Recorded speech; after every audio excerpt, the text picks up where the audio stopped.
பெரும்பாலான heart attack வந்து ஏழை மனிதன் நல்லா இருந்தாலும் பிடிக்கணும். வெறும் 80% ஹார்ட் அட்டாக் 3ல இருந்து 6. என்ன காரணம் அப்படின்னு பாத்தீங்கன்னு வச்சுக்கோங்களேன், அவர் அன்னைக்கு இரவு உண்ட உணவு என்ன உணவு ஃபுல்லா சாப்பிட்டுட்டு இந்த அபான வாயு சொன்னேன் இல்லையா, அபான வாயு இப்போ வெளியேறணும் சங்கோச்சப்பட்டு அவர் அடக்கி வைக்கிறாருன்னு வச்சுக்கோங்க. வெளியேற்றல, அந்த மாதிரி வெளியேறாத நேரத்தில் இந்த அபான வாயு இதயத்துக்குள்ள போயிடுது, கீழே போகாம. இந்த அதுக்குதான் மலச்சிக்கல் ஆதி நோய் மற்றதெல்லாம் பாதினாங்க.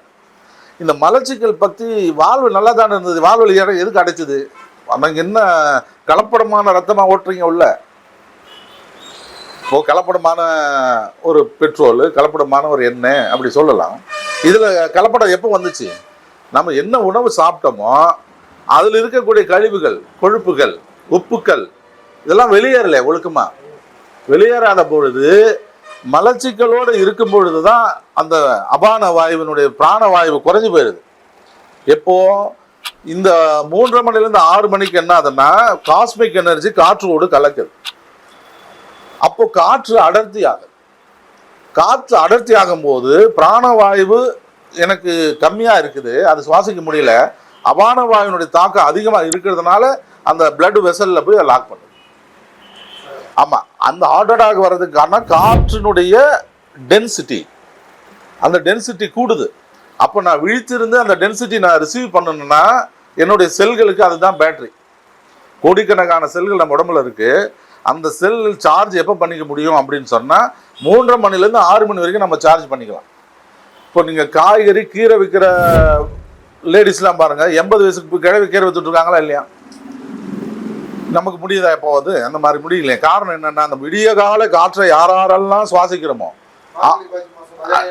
எல்லாம் பார்த்தீங்கன்னா அந்த காற்று அடர்த்தி ஆகுது. அந்த அடர்த்தி ஆகும்போது இவருக்கு மூச்சு திணறல் ஏற்படுது. அப்போ என்னன்னாக்கா, பிராணவாயுனுடைய தன்மை அதிகமாக இருந்து அபான வாயு அங்கே தன்மை குறைவாக இருந்தால் ஹார்ட் அட்டாக் வராது. அப்போ இன்னும் போதுன்னா, நான் உண்ட பிறகு உறங்குவதற்கு 1.5 மணி நேரம் இடைவெளி கொடுக்கணும்.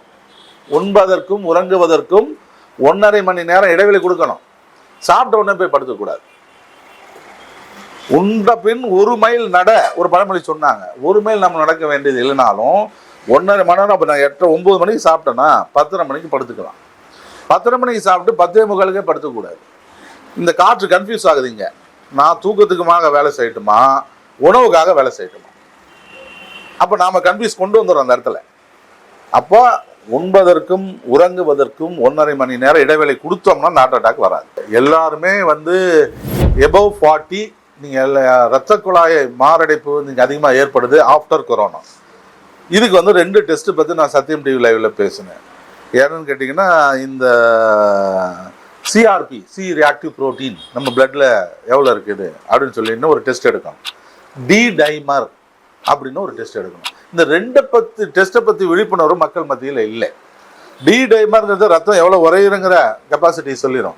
டி டைமர் அதிகமாக இருந்தால் எப்போ வேணால் ஹார்ட் அட்டாக் வரும். நமக்கு டி டைமர் இருக்கான்னு பார்த்துக்கணும், சிஆர்பி இருக்கான்னு பார்த்துக்கணும். அனதர் ஒன்று ஹார்மோன் டெஸ்ட் என்னன்னு கேட்டிங்கன்னா, ஹோமோசிஸ்டைன் அப்படின்னு ஒரு டெஸ்ட் இருக்குது.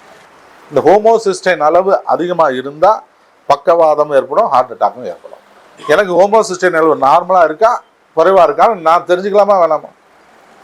தெரிஞ்சுக்கிட்டு என்ன போய் பிரச்சனை அதில்? சரி, அதிகமாக இருக்குது, என்ன பண்ணலாம்?